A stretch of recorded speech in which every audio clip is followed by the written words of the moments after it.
Donc bonjour à tous, on a l'honneur aujourd'hui d'avoir Marc Gaigné qui est le chef de service de d'une des réanimations de la Timone et qui vient nous présenter son expérience sur la prise en charge des patients Covid et puis des chiffres pour avoir une idée un peu plus claire de ce qui se passe dans les réa.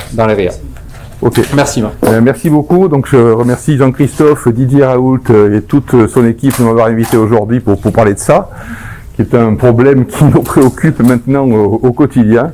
C'est toute la pathologie, donc Covid, et son impact sur notre activité de réanimation. Alors, il y a deux questions qui m'ont été posées par Jean-Christophe. C'est d'une part la problématique des décisions d'admission en réanimation, sur quoi ça va reposer. Et la deuxième question, c'est comment on organise dans nos unités la prise en charge de ces patients. Alors, la première question, donc, c'est le processus décisionnel d'admission en réanimation dans un contexte épidémique de ce type. Alors le contexte, vous le connaissez.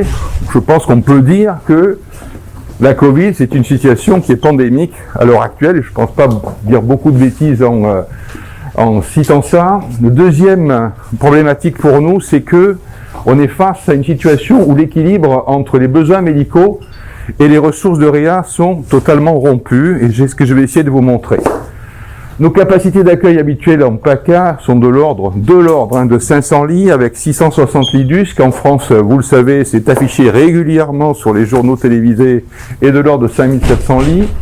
Dans le 13, nous avons approximativement 300 lits de réanimation disponibles dans les conditions habituelles de fonctionnement. Et sur la PHM, c'est 121 lits pour une capacité d'accueil d'hospitalisation de l'ordre de 3200 lits, ce qui fait que nous représentons 4% seulement des lits disponibles, ce qui fait que cette ressource est relativement rare, si tant est qu'il faille plus argumenter. À Nord, il y a 39 lits habituellement, et il y a 5 lits d'USC, et sur la Timone, il y a 62 lits adultes, 20 lits de pédiatrie, et pas mal d'unités de surveillance continue. Il y a des unités qui n'en ont pas, comme par exemple la réanimation des pathologies du foie, et on a 10 lits de surveillance pour les soins intensifs coronaires. Alors, on sait, et ça c'est des données qui sont maintenant bien connues, qu'on a à peu près 10 à 14% de formes Covid qui vont impacter les réanimations et les USC. Et là-dedans, il y a à peu près 5% de patients qui vont présenter des syndromes de détresse respiratoire aiguë, plus ou moins associés à des défaillances multiviscérales. Je me suis basé sur la cohorte chinoise qui correspond à peu près à 70 000 malades qui a été étudiée dans le JAMA en 2020. Alors, juste bref rappel, voilà la première phase pour ce qui nous concerne. Vous avez ici... Alors, ces données sont issues des réanimations, c'est-à-dire c'est nous qui les produisons, c'est nous qui les alimentons, et c'est les données de l'ensemble de la région. Ici, vous avez en orange le nombre de patients qui sont en Covid en réanimation, c'est la première phase de l'épidémie. Vous voyez qu'on est arrivé à peu près 420 malades admis en réanimation. Je vous rappelle notre capacité d'accueil de 300, donc forcément, on a été obligé de monter le capacity. Vous avez le nombre de décès cumulés, il y a eu à peu près au 1er juin, ici, environ 200 morts. Beaucoup de ces patients ont été ventilés, donc ça c'est l'image de la première phase. Donc on s'arrête ici au 1er juin. Ça c'est les patients hospitalisés, c'est monté jusqu'à 1500 patients. Et lors de la deuxième phase, ou deuxième vague, c'est de la sémantique, ça personnellement ça m'importe peu. On voit très clairement ici, donc la courbe des patients admis en réa, on a déjà dépassé le nombre d'admissions en réa de la première phase, de ceci très largement, puisque maintenant, aujourd'hui, on est à peu près à 520 malades admis en réanimation dans un contexte Covid. Vous voyez le nombre d'hospitalisations, à peu près 2600. Ça, c'est la répartition par département. Vous voyez que le 13 en bleu est très largement impacté, mais c'est assez logique. Et eu égard à la densité de population, c'est pas surprenant. Vous avez le focus sur ces courbes ici pour les 06, 83, 04, 05, 84 et la Corse. Donc globalement, les cinétiques sont assez superposables et on voit très clairement qu'il y a une augmentation importante du nombre de patients Covid admis en réanimation. Alors, quand on regarde maintenant la répartition des patients en réa-PACA, donc en rose, vous avez les Covid, et en vert, vous avez les non-Covid. Et là, vous avez le nombre de lits de base de réa sur la région, à peu près 490 lits, pas tout à fait 500. Donc vous voyez que la part du Covid, nous sommes ici au 8 novembre, elle correspond à la quasi-totalité des lits qui sont disponibles habituellement, ce qui veut dire que pour prendre du non-Covid et pour mélanger les deux, on est obligé de monter le capacitif, sinon on n'arrive pas à prendre en charge les patients qui nous sont adressés. Alors c'est hétérogène selon les départements, ça c'est le 13, donc on n'est pas encore pour les Covid à la capacité maximale. Par contre, il y a des départements pour lesquels c'est plus critique, comme le 83, et c'est encore plus critique pour le 84. Je vous le rappelle, le 84, c'était le premier département qui a évacué des patients hors région. Ils ont envoyé des patients en Bretagne. Et ça se comprend aisément puisqu'ils ont largement dépassé leur capacitif. Même chose pour le 04-05 où là la tension devient de plus en plus forte. Ça c'est le paysage. Donc face à ça, quels sont les éléments de décision d'admission en réanimation dans ce contexte? Alors, les décisions, elles sont personnalisées, ça c'est une évidence. On ne va pas faire de différence entre un Covid et un non-Covid. Il y a toujours un certain degré d'incertitude sur la validité d'une admission en réanimation. On la discute. Alors, entre nous, on n'a pas le temps de faire des réunions d'admission, c'est pas possible compte tenu du contexte. On essaye de distribuer de la moins mauvaise des façons ou de la meilleure possible, tout dépend comment on voit les choses, c'est-à-dire la ressource, qu'elle soit matérielle ou humaine. On profite des retours d'expérience, à la fois de nos collègues locaux, mais aussi régionaux, mais aussi nationaux, voire internationaux. Il faut qu'on prenne en compte la problématique des patients qui justifient de soins critiques, mais qui ne sont pas Covid. On doit réfléchir de manière tout à fait évolutive selon la situation sanitaire. On doit anticiper le recours aux soins critiques, c'est la raison pour laquelle nous voulons vous voir, pour voir quelle est la nature de vos patients et dans quel état ils sont pour anticiper leur éventuelle admission. On doit respecter les volontés du patient, des patients qui ne souhaitent pas aller en réanimation. On doit prendre en compte l'état antérieur en termes d'autonomie, avec des échelles, mais peu importe les échelles, on doit tenir compte de l'âge, on va y revenir après si j'ai le temps. On doit tenir compte des comorbidités, de l'état neurocognitif, de la cinétique de la maladie, c'est-à-dire du stade où on se trouve dans la pathologie Covid. De la gravité, qu'on peut évaluer sur le nombre de défaillances, elle est respiratoire de manière prépondérante, mais il y a aussi les autres. Elle peut être rénale, elle peut être cérébrale. On doit évaluer, bien entendu, la qualité du confort qu'on peut donner aux patients qui ne seront pas forcément admis en réanimation, et ça on doit l'apprécier de manière tout à fait précise. On doit garantir également l'accompagnement de soins pour tous, et le contexte est très compliqué parce que ça devient très difficile, à la fois sur le plan émotionnel, mais aussi sur le plan moral. Donc voilà les éléments essentiels qui contribuent à notre décision d'admettre ou pas, d'ailleurs, un patient en secteur de réanimation. Après, on pourra en discuter après. Deuxième partie, comment on organise la prise en charge d'un patient atteint de Covid en réa. Alors, 3 préalables. La pneumonie à SARS-CoV, pour nous, ça correspond à un syndrome de détresse respiratoire aiguë. Et je vais essayer de rapidement vous le montrer. Nous n'avons aucun traitement spécifique avec efficacité démontrée des formes graves. La prise en charge, elle est purement symptomatique, principalement de la déficience respiratoire, mais aussi des autres. Alors après ce préalable, je vous rappelle la définition du syndrome de détresse respiratoire aiguë, très rapidement. Donc elle a été donnée de manière, on va dire, consensuelle en 2012, puisque c'est une définition qui est admise sur l'ensemble de la planète. Tout le monde définit ce syndrome de la même manière. Avec, vous voyez, 3 degrés de sévérité. Alors ça, c'est pas un Covid, c'est un SDRA ancien modèle, on va dire. La chronologie, il faut que ce soit une insuffisance respiratoire aiguë qui est récente, de moins d'une semaine, ou alors une aggravation progressive d'une IRA préalable. C'est le cas de la Covid.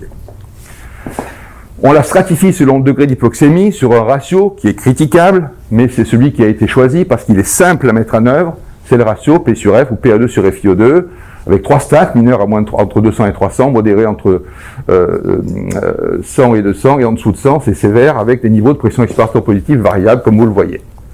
L'origine de l'œdème ne doit pas être une dysfonction cardiaque, et ça, il faut qu'on l'évalue de manière objective, et l'outil, c'est l'échographie, pour nous. Avant, c'était des techniques invasives qu'on ne fait quasiment plus maintenant.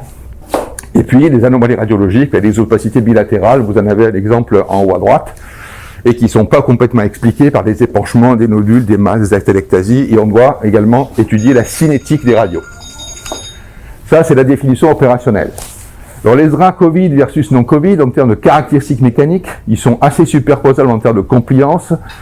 Les Covid ARDS sont un peu plus compliants que les autres. Par contre, en termes d'œdème évalué ici par le scanner, c'est assez superposable. Il y a une prédominance masculine pour les Covid. Ils sont un peu plus gras que les autres, mais ça fait partie des facteurs de risque. Par contre, la classification est assez superposable en termes de sévérité. Et bien sûr, la pathologie sous-jacente, c'est bien entendu une prédominance, exclusivité des pneumonies dans le Covid. En termes de mortalité et de pronostic du SDRA, donc ça, c'est le drap non-Covid. On va s'intéresser juste à ce graphique ici. Vous avez la probabilité de survie hospitalière à 28 jours. Vous voyez que pour les sévères, la probabilité de survie est de l'ordre, actuellement 60%. Il y a à peu près 30 ans en arrière, elle n'était que de 40%. On a fait des progrès très nets dans la prise en charge symptomatique. Pour les draps Covid, ça c'est la dernière cohorte française du réseau REVA, c'est le réseau de recherche en ventilation artificielle, il y a plus de 4000 malades Covid. On voit que ça rejoint les courbes précédentes avec peut-être un pronostic un peu moins favorable puisque on est sur la barre des 50% de survie, c'est un petit peu moins, semble-t-il, que les SDRA habituels. En fonction de l'âge, cette fois-ci, vous voyez que les sujets qui dépassent les 74 ans ou 75 ans ont un pronostic qui est nettement moins favorable que les autres. Alors, le traitement, ça, vous connaissez maintenant. Le traitement de l'hypoxémie, vous utilisez cette technique qu'on a mis à votre disposition. C'est l'oxygénothérapie haut débit, qui a été étudié ici, donc ça c'est un travail français, de réanimateur français, qui montre que dans l'insuffisance respiratoire hypoxémique, cette technique a un vrai intérêt en termes de moindre recours à l'intubation et même de probabilité de survie. Donc c'est la technique de première ligne qu'on utilise dans le cadre de l'insuffisance respiratoire aiguë de type hypoxémique sur des SDRA à la phase initiale. Alors la stratification de prise en charge, la voici, elle a fait l'objet de recommandations d'experts en 2019 par la SRLF. Donc toute la première ligne, c'est toute initiation de ventilation mécanique avec sédation implique qu'on utilise d'abord des petits volumes courants parce qu'on a montré que des hauts volumes entraînaient une surmortalité. Alors c'est le poids prédit par la taille, en gros, chez sujet, c'est la taille moins 100 chez l'homme et la taille moins 110 chez la femme. C'est assez facile à faire en pratique clinique et on doit rechercher systématiquement les critères de SDRA que je vous ai définis il y a quelques secondes. Et selon la gravité, stratifiée sur le rapport P2 sur FiO2, eh bien, en cas de drap confirmé, on va essayer d'éviter de dépasser des pressions trop élevées. La piste sera systématiquement appliquée.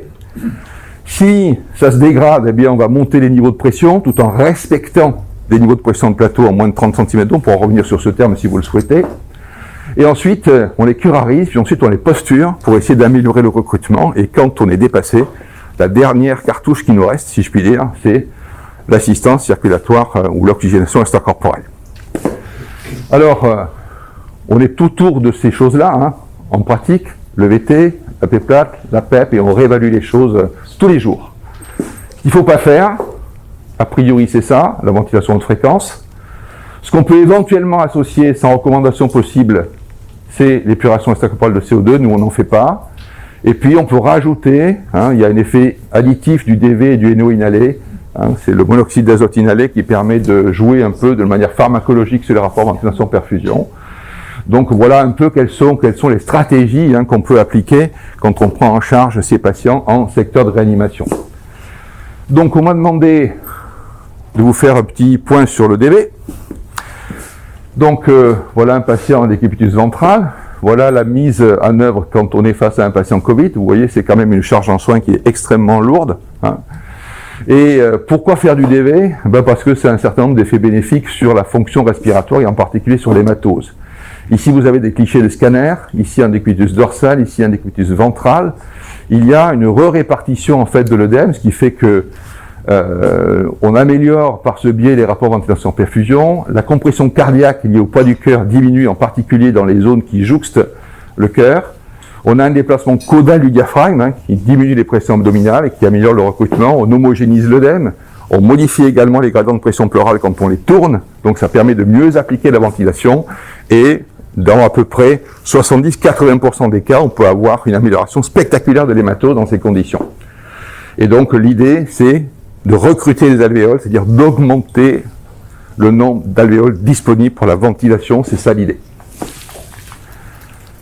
Alors les facteurs qui influencent la réponse, on n'a pas de facteur prédictif de réponse au DVR.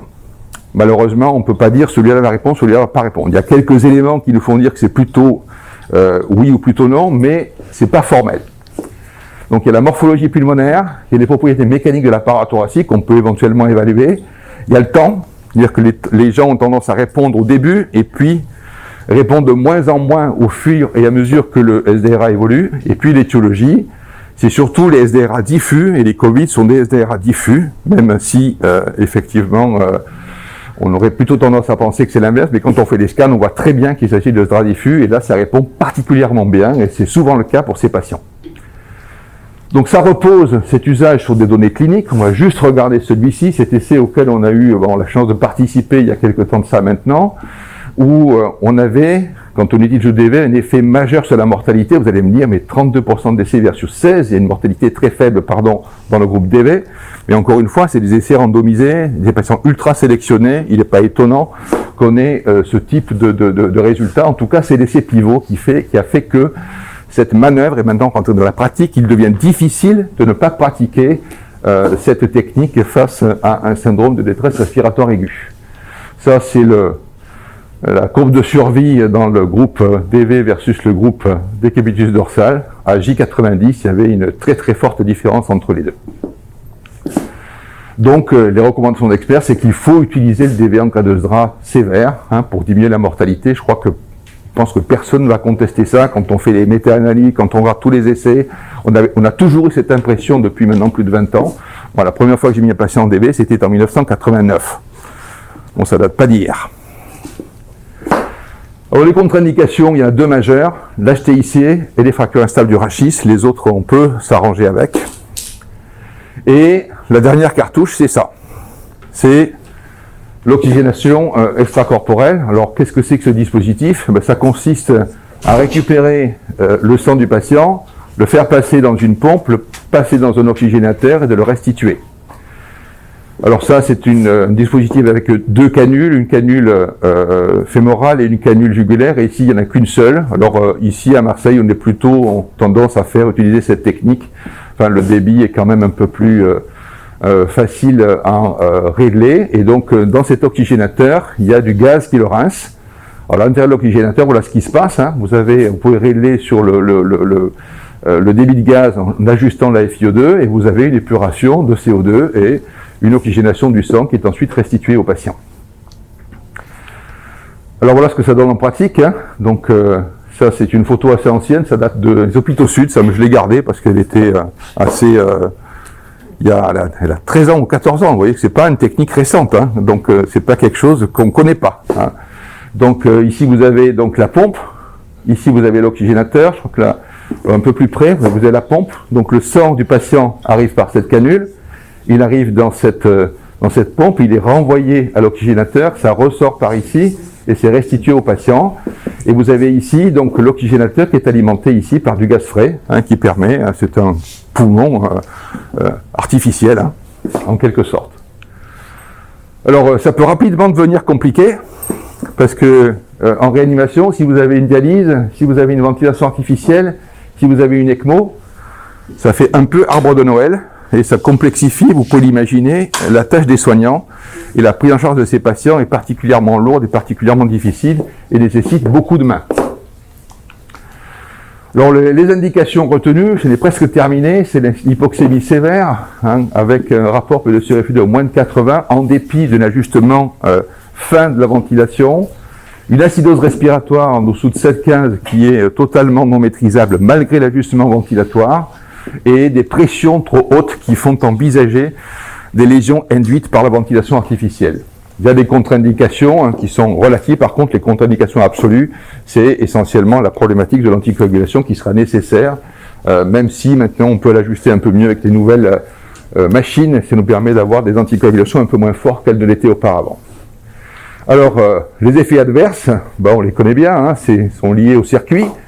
Hein, ça peut être la faillite de l'oxygénateur, le caillotage, le saignement, bien entendu, l'hémolyse, la CIVD, et puis les infections qui ne sont pas non fréquentes, puisque c'est à peu près aux alentours de 20%, soit du site, soit ailleurs. Hein. Alors, il y a 2 essais cliniques dans la littérature un peu intéressants. Celui-là, c'est l'essai français, c'est le dernier en date du New England de 2018, qui a inclus donc des SDRA sévères, précoces, et en termes, selon les critères que je viens de vous exposer, hein, ils étaient tous systématiquement curarisés, voire posturés, donc on avait utilisé toutes les ressources hein, qui sont celles qu'on utilise quand on prend en charge ces malades. Et les caractéristiques, oui, c'est des patients en général, en règle générale, qui sont plutôt jeunes, qui sont assez sélectionnés. Il y a les causes du SDRA, c'était essentiellement des pneumonies dans cette série. Et il n'y avait pas de différence significative en termes de survie dans le groupe ECMO, même si on a l'impression qu'il y en a une, en sachant que cet essai a été interrompu, semble-t-il pour des raisons de futilité. Le deuxième argument, il y a eu beaucoup de patients, comme c'est analysé dans notre traité, qui étaient basculés dans le groupe ECMO, alors qu'ils sont restés dans le groupe contrôle d'analyse, donc il y avait quelques petits problèmes d'interprétation de l'essai. Toujours est-il que ça a montré en tout cas que l'ECMO pouvait être utilisé sans trop de risques, il n'y avait pas plus de complications dans l'un ou l'autre groupe, mais on n'avait pas la réponse en termes de probabilité de survie, et ça reste pour l'instant une interrogation. Ça, on pourra en discuter après. Voilà, j'allais terminer. J'espère avoir bien dépeint ce qu'on peut faire en termes de décision d'admission et de prise en charge en réanimation. Je crois que la situation que nous vivons est assez contrainte pour ce qui nous concerne. J'espère que ça ne va pas continuer à augmenter parce que là, je ne sais pas si l'on va pouvoir apporter des réponses en termes de soins et surtout de qualité de soins. Il est hautement probable, si ça continue, qu'on va être obligé de passer dans des procédures très dégradées qui vont probablement beaucoup nous impacter sur le plan à la fois éthique et moral. Voilà, merci de m'avoir écouté.